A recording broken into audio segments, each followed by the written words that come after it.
You'll break your press.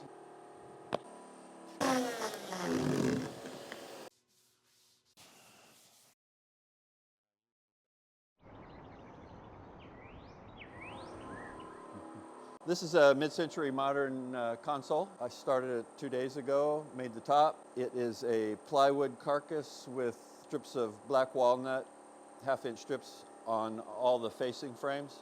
Then I just built a mid-century modern base for it and bolted it through, and this has dominoes in it, and these are all dominoed together, and there's a little dado in there.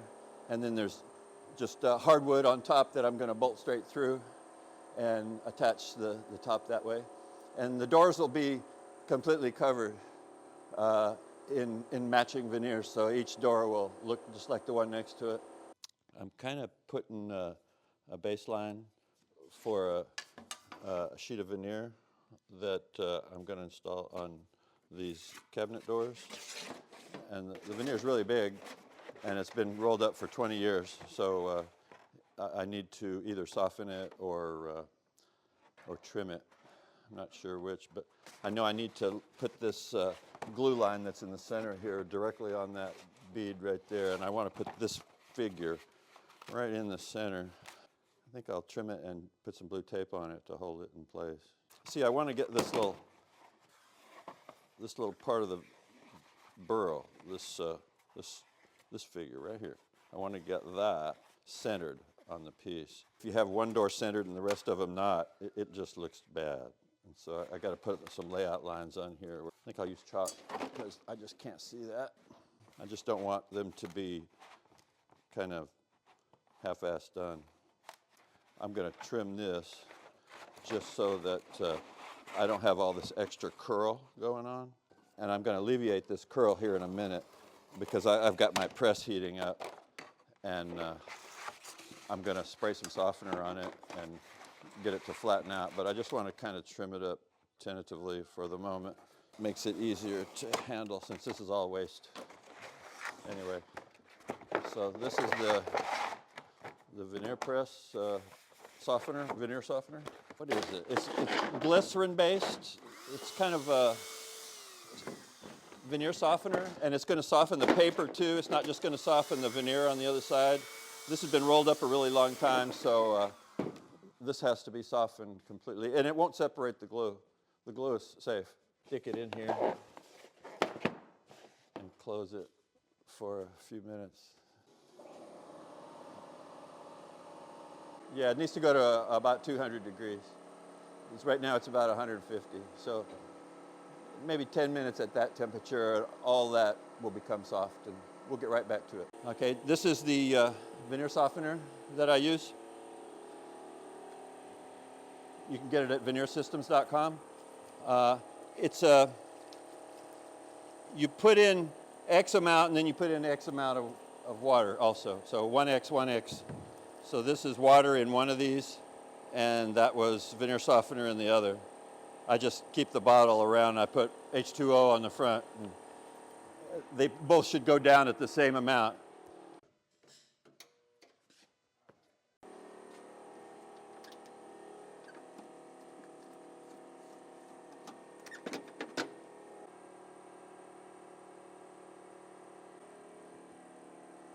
It softened it up a bit. Not as curly as it was. I think I can work with it now. I'm going to lay something flat on it so it doesn't get a chance to curl back up. Now I can put all these others in there as soon as I get them softened up with some softener. You know, when I first rolled this up and started using it, I thought I'd ruined all the veneer because I rolled it up.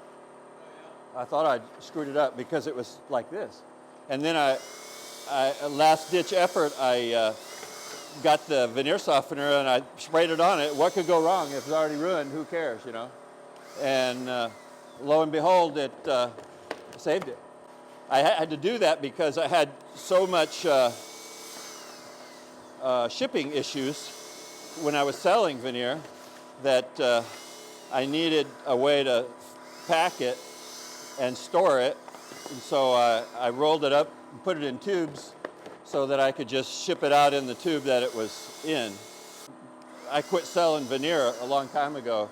My plan is to stack all these in the same stack, so I don't know why, but I think probably just it's going to be hard to hold them down if I don't. So I generally soften about 8 sheets of veneer at a time, and this is probably equivalent to about that, counting the paper. Hold your hand on that for a second. I don't want it to roll up into a roll. Just push it down real hard. I'm going to give it some air and then put my switch on.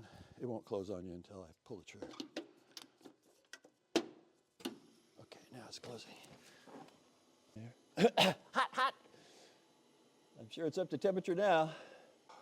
The reason I wear gloves is that stuff feels nasty on my hands. You can feel it, huh? Yeah, a little bit. Hey, Ted, how you doing? Ready to saw some logs, huh? $10 a square foot? No, this is $30 a square foot. Yeah. Is that because it's paperback? Yeah. Raw. Well, the veneer itself is pretty pricey.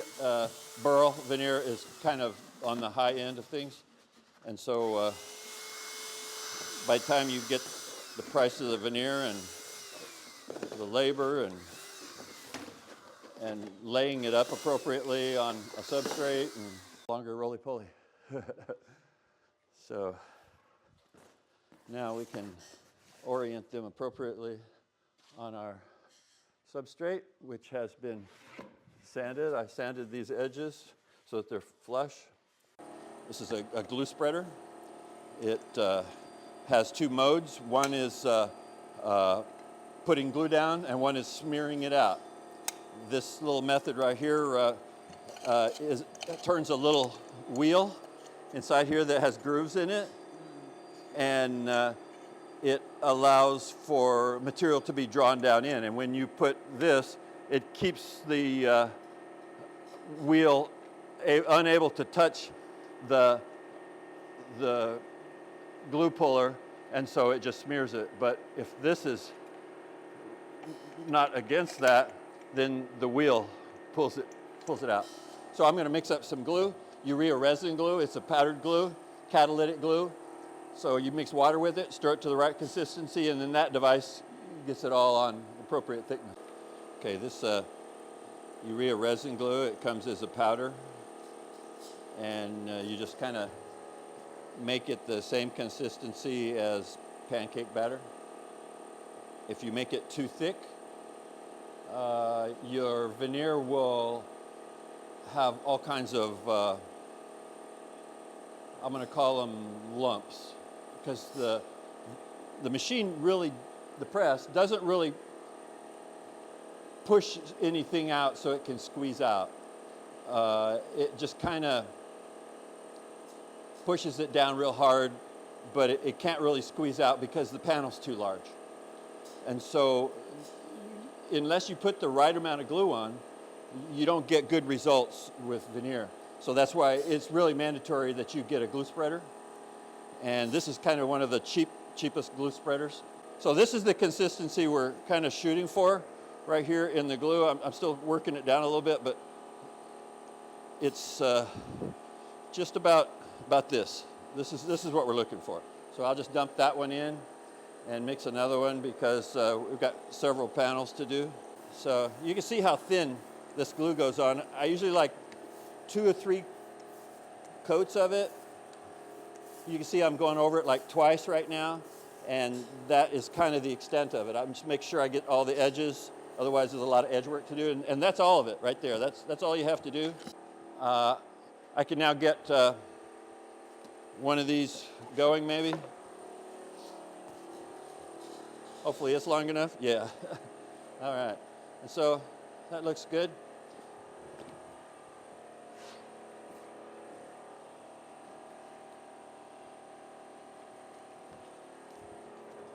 I want to get those in the center so I get an idea of where that's going to be. I guess I can figure that out by having an equal amount on each side because it's a symmetrical piece. Now I need a backer veneer.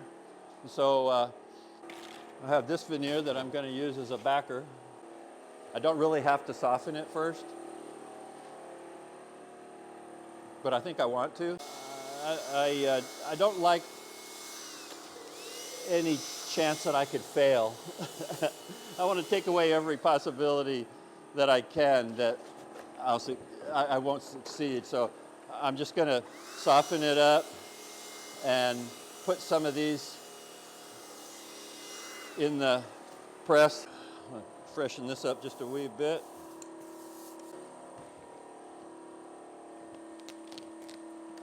Well, probably a little too close.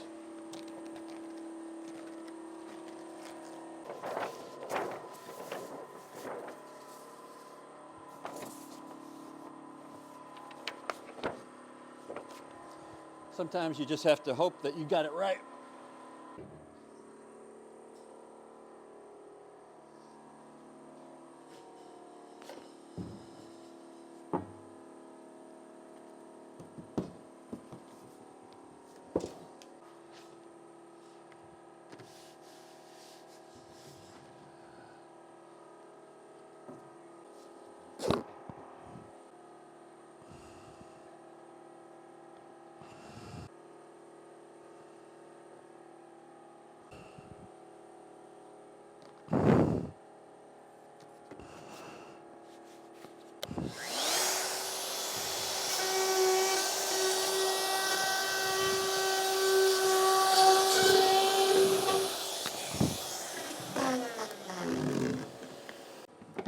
Huh.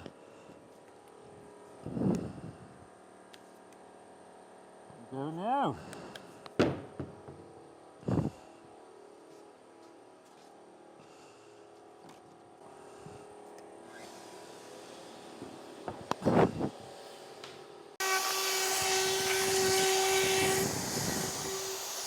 Stuck pretty good. I'll still have some detail work to do up on top, but that's a pretty good way. Stick it down with CA glue. I prefer one that isn't quite so lumpy. That veneer up there is pretty lumpy, and this is pretty smooth.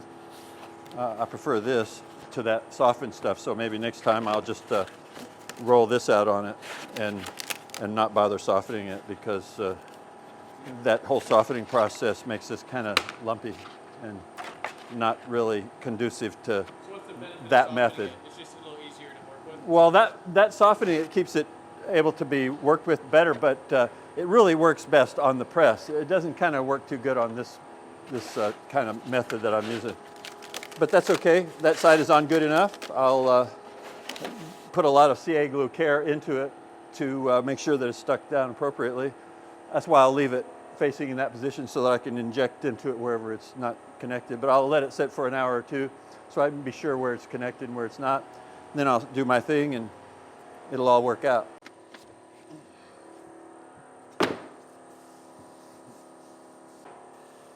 That one feels nice.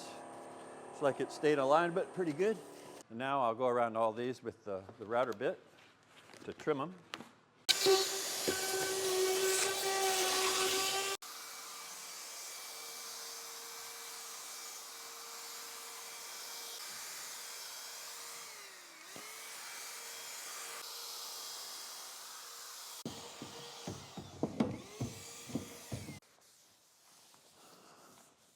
Basically just touch-up brushes. I'm mixing brown and black, trying to draw the grain that's on here. So it's a kind of a cover-up process that one does in order to make the veneer presentable in cases where glue has gotten away, or in my case, it's always glue getting away.